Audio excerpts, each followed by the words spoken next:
A tiny lizard screams as a building explodes behind it. Our boy sprints through the desert, certain he's dead. A red-haired pursuer lets out a furious roar. It lunges forward, attempting a desperate slide tackle. He's stunned. These things are smart enough to ambush. Just as he despairs, he spots smoke from a potential settlement. Hope ignites. He just has to reach that settlement. But his foot snags on a rock in the sand. His face twists in despair as he begins to fall. He tumbles uncontrollably across the desolate ground. He slams face first into the unforgiving sand. His pursuer lets out a triumphant roar. He screams in regret, cursing this new world. From out of nowhere, a rifle charges up. A powerful shot cracks through the air and pierces the monster's skull right beside him. The creature's corpse slams him against the ground. He struggles, completely bewildered by the sudden save. His unseen savior ejects the spent casing. A laser beam mows down the entire zombie line. The entire horde is impaled in a single clean shot. He can't believe he's actually been saved. His savior appears, a woman with a massive rifle.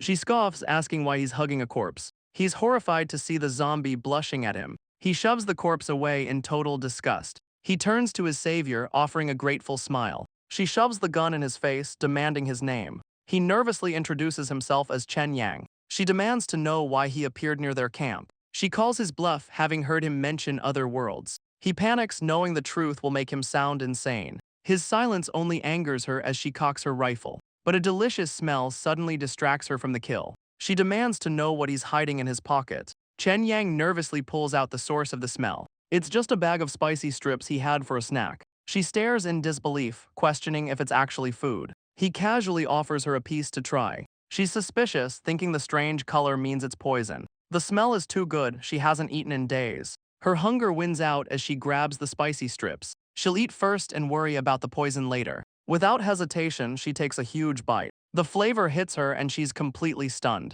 An explosion of flavor leaves her absolutely ecstatic. He smirks, knowing food is the ultimate currency here. A flashback reveals his life as an ordinary office drone. Then, just days ago, he was suddenly fired. He walked out of the building with all his things. Back in his apartment, he opens up a package. He found a strange ring inside a box of snacks. Without a second thought, he slips it on his finger. The moment it's on, his entire world glitches out. He's suddenly transported to a desolate, ruined city. A monstrous, red-eyed rat snarls at him. He panics, surrounded by skeletons and monsters. The beast lets out a vicious, bloodthirsty shriek. He screams in terror, desperate to return home. A blinding light engulfs him once again. He's suddenly back in his apartment, completely bewildered. He looks around, confirming he's actually home. The ring on his finger lets him travel between worlds. His mind starts racing with the possibilities. He realizes food is the ultimate currency in that world. He can exploit the two worlds for his own gain. He imagines a future of unimaginable wealth and power.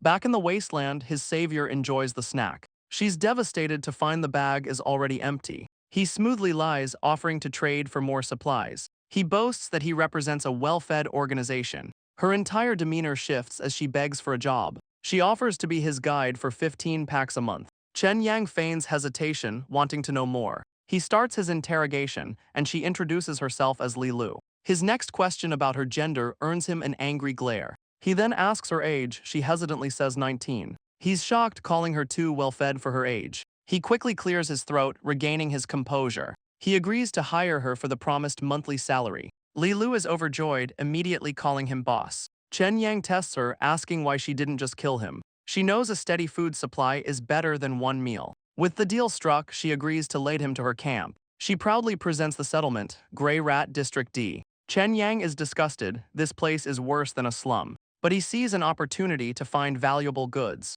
They walk through the camp as wary survivors watch them. The residents peer out from behind bars and shadows. Li Lu explains that outsiders are always met with suspicion. Li Lu invites him into her personal quarters. Chen Yang smirks, anticipating a pretty girl's home. Heavy metal doors creak open with a groan, but the inside is just a Spartan, rundown bunker. He's horrified by her simple living conditions. She offers him a seat in the sparse room. She pours a drink, defending her small settlement. She insists the camp has everything they need. She promises she can find anything he wants. He calmly states his price, gold and silver. Li Lu is baffled, calling gold and silver trash. He's stunned that trash is priceless back home. She explains it was valuable before the cataclysm, but now only food and weapons matter in this world. He smoothly pivots, saying this is about building trust. To prove his point, he begins to unzip his bag. Inside is a treasure trove of modern-world snacks. Li Lu's eyes widen in absolute, joyous disbelief. He offers her a tenth of the food as a bonus.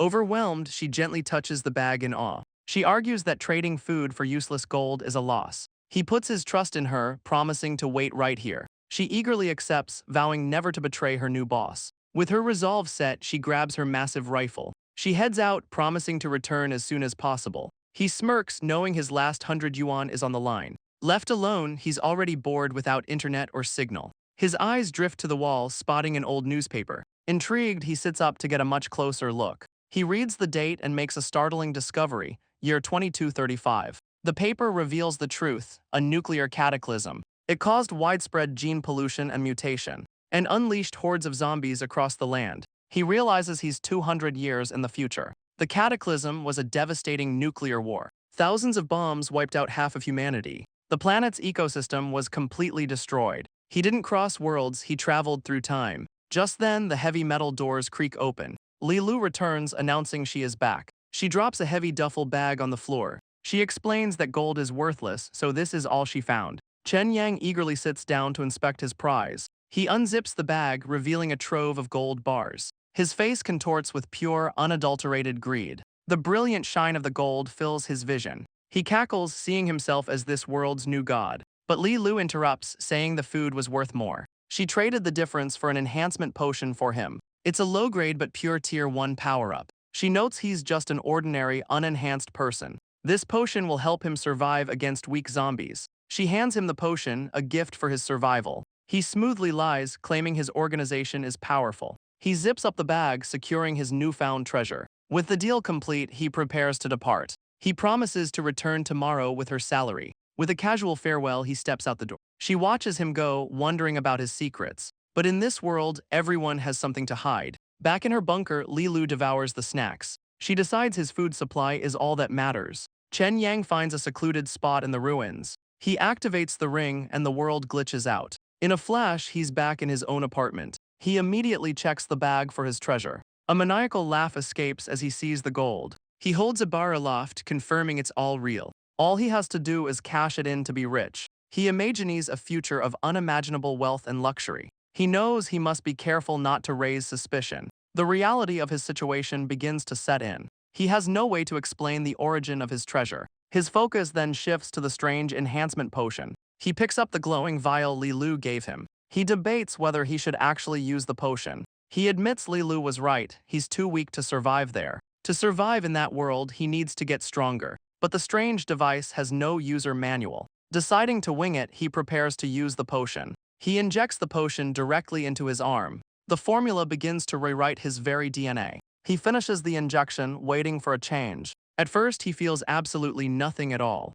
But then his heart begins to pound violently. His grip tightens, shattering the empty vial. A wave of agony washes over his entire body. He collapses, slamming his fist on the floor. He cries out, overwhelmed by the searing pain. Every muscle feels like it's being torn apart. The potion violently rewrites his entire being. He writhes on the floor, letting out a guttural scream. His muscles tear and reform, erupting in agony. Then, just as suddenly, the pain stops. He pushes himself up, gasping for air. His body is completely transformed, lean and powerful. Staring at his reflection, he can't believe his eyes. He flexes, comparing his new muscles to Arnold's. He's relieved the tech didn't give him any mutations. He wonders what a high-tier potion could do. A voice from the door interrupts his admiration. He heads over and opens the apartment door. His flatmate, Shuya, forgot her key. He smiles, but she's stunned by his new physique. She stares, completely captivated by his transformation. Her mind short-circuits with pure delight. He asks what's wrong, but she's too flustered to speak.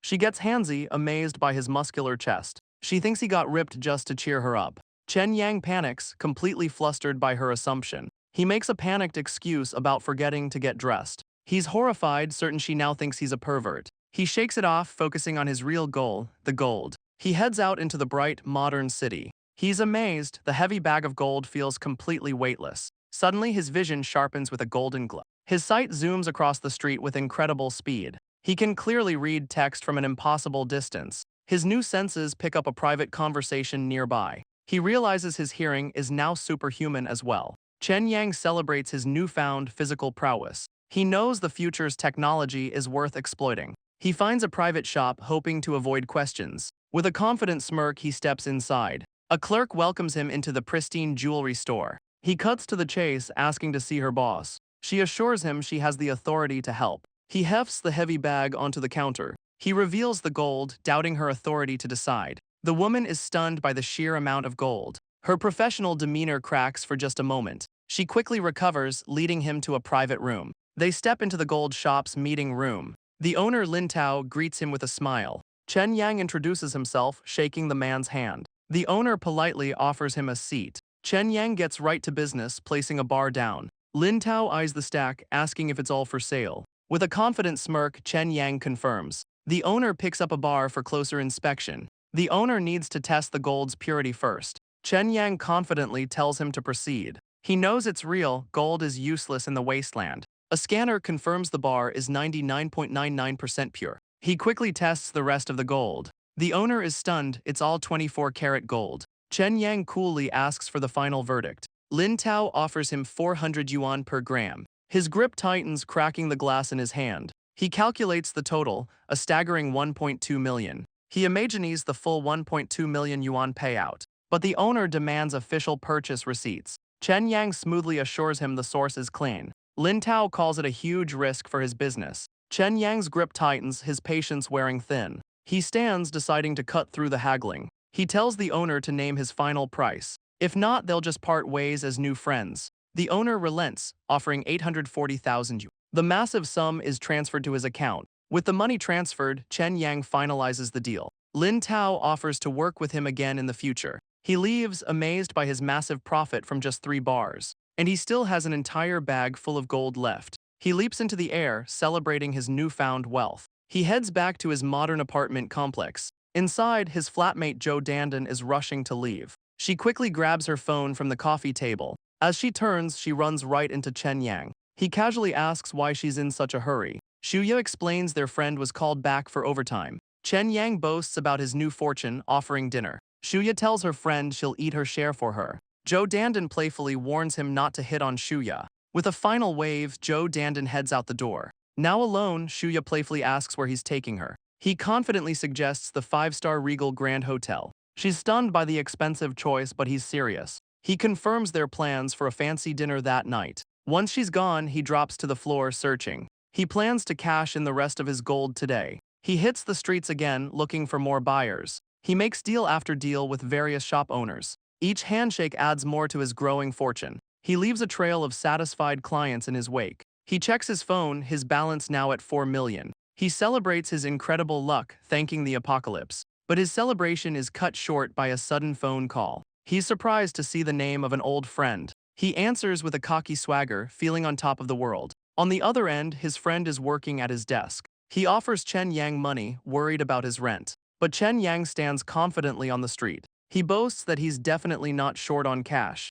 Then he panics, asking how his friend knew he was fired. His friend hesitates for a moment before explaining. It was his ex-girlfriend, Feng Jia, who told him. Chen Yang is stunned to hear her name mentioned. His friend thinks she still cares and asks why they broke up. He admits her mother demanded a boyfriend who could buy a house. His friend is disgusted by such materialistic demands. Chen Yang asks how his ex even knew he was fired. A rich rival, Jiang Jinglong, was the one who told her. He bought company shares just to have Chen Yang fired. The truth hits him and he erupts in pure fury. His friend pleads with him not to do anything stupid. Chen Yang scoffs, pretending he's not bothered by it. Relieved, his friend decides to end the call. Chen Yang calmly says his goodbyes and hangs up. But alone, he seethes, cursing his rival's name. He panics, realizing he's late for his date. He sprints down the street as the sun sets. He arrives at the luxurious 5-star hotel. He waits outside, wondering where Shuya is. A sleek black car suddenly pulls up before him. A familiar voice calls his name from inside.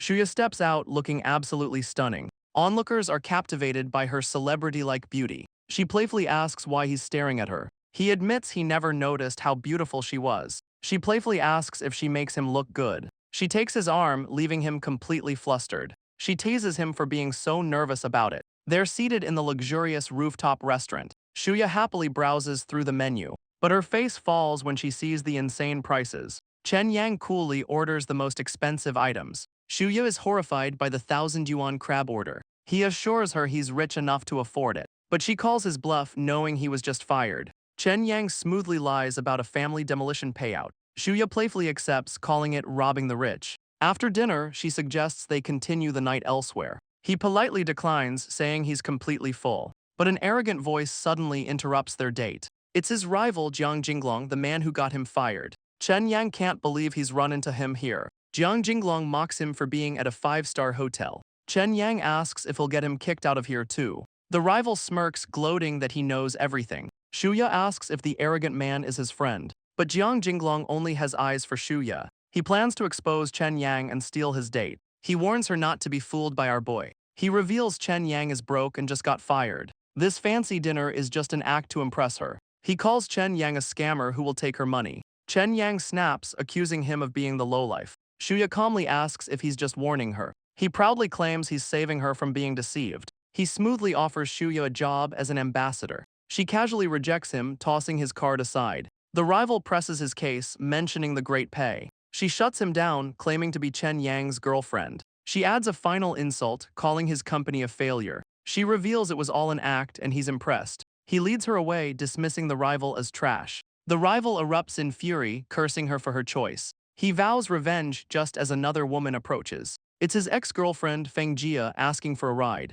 Jiang Jinglong invites Feng Jia for more drinks. She coldly rejects him, offering to pay her share. She ignores his pleas and gets into her car. The car speeds off, leaving him humiliated. He seethes, furious at her defiance. Elsewhere, Chen Yang and Shuya walk together. He says the encounter has given him an idea. Shuya turns, curious about his sudden realization. He'd been wondering how to invest his new money. Now with a clenched fist, his path is clear. He declares he'll start a game company to crush his rival. Shuya warns him against making such a risky, impulsive move. But he just smirks, telling her to enjoy the show. Later that night, he returns to his apartment complex. In the shower, he considers the risks of his new venture. He knows trading gold will eventually attract unwanted attention. To launder his gains, he needs a legitimate business. He steps out of the shower, his resolve hardening. He sits down at his computer, ready to begin. He realizes the wasteland's greatest resource is its technology. He recalls Lei Lu's words about the wasteland's technology. He imagines recruiting top experts from every single field. A few spicy strips a month could hire future geniuses. With 200 years of advanced tech, he'll dominate the market. The next morning, his plan is set in motion. He makes a call, officially registering his new company. He smiles, thanking the agent for their quick work. With registration handled, he now needs to hire staff. First, he must stock up and return to the wasteland. He hits the supermarket, knowing snacks aren't enough. The production date could expose him as a time traveler. His cart squeaks as he heads to the meat counter. He approaches the butcher, ready for a massive order. A friendly butcher asks what she can get for him. He calmly requests 25 kilograms of pork. The woman is absolutely floored by his request. He smirks, pleased with his haul of fresh meat. He then loads his cart with kilos of fresh produce. Back at his apartment, he hauls in the supplies. The massive box of food thuds onto the floor. His new strength makes carrying easy, but it's a hassle. He worries how he'll transport supplies for hundreds of people. Suddenly, the ring on his finger begins to glow. A golden light from the ring engulfs the boxes, and the entire stack of supplies vanishes into thin air. He stares at the ring, a new possibility dawning. He closes his eyes, focusing his intent on the ring. He sees the boxes floating in a digital space. He celebrates, realizing the ring has a storage function. He's discovered his own personal interdimensional store. He tests the ring's new retrieval function. With a single thought, the supplies reappear. The ring is a portal and a storage space. He's so grateful he could kiss the artifact. This new power is the ultimate cheat code. Fully prepared, he heads back to the apocalypse. The world glitches as he teleports away. He materializes back in the desolate future. His supplies appear right beside him, but he decides to hide this power from Lilu. Lilu carefully opens her last pack of snacks. She savors every last drop of the sauce. The incredible flavor is pure, blissful ecstasy, but her craving for more is overwhelming. She snaps out of it, remembering her reality. This non-perishable food is a priceless resource. She decides to ration them for emergencies, but a horrifying thought suddenly strikes her. His organization wouldn't waste food on useless gold. She's convinced he'll never return. Just then, Chen Yang appears at her door. He struggles with a massive box of supplies. Overjoyed, Lilu leaps to help her new boss. The box crashes, spilling fresh food everywhere. She tackles him, relieved he actually returned. Tears stream down her face, she thought he'd lied. He blushes, asking why she ever doubted him. She explains the trade was simply too good to be true. He reassures her, claiming he has high status. He says the gold was a good deal for him. He tells her to hurry and pick everything up. As she gathers the food, she finds a cabbage. She's in absolute shock, these are real vegetables. His organization can somehow grow fresh food. Chen Yang asks why she's so amazed by it. She explains the land was polluted by the cataclysm. He comforts her, saying she can have them all. Leilu is completely stunned by his generosity.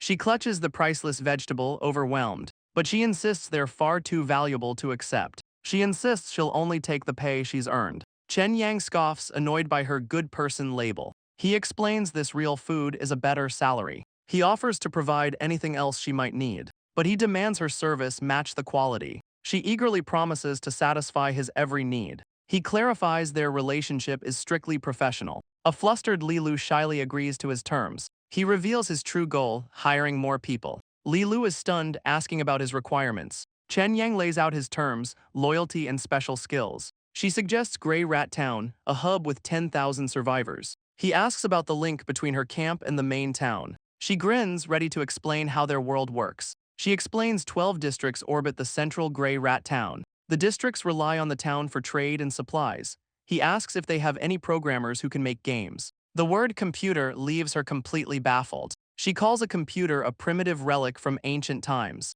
He smirks, realizing his request is hopelessly old-fashioned. She explains they used smart brains before the cataclysm. She knows a pre-cataclysm tech expert in the camp. She eagerly drags him off to meet the expert. He protests, flustered by her sudden enthusiasm. They make their way through the dusty settlement. He asks why no one seems to lock their doors. She explains that unity is their greatest currency. Thieves are exiled, a fate worse than death. They arrive at a large, seemingly empty building. She announces they've arrived at the expert's home. But inside, a sinister voice craves fresh meat. A sickening crack echoes from inside the room. Lilu calls out to someone named Uncle Wei. A mad scientist emerges, holding a bloody axe. He offers to share the meat after he's done butchering. Lilu cheers, but Chen Yang is completely horrified. The fresh meat is a massive, mutated gray rat. He asks if the giant rodent is a mutant. She explains these rats are a common food source. She introduces Chen Yang as her boss, offering a job. The scientist's hand twitches with sudden interest.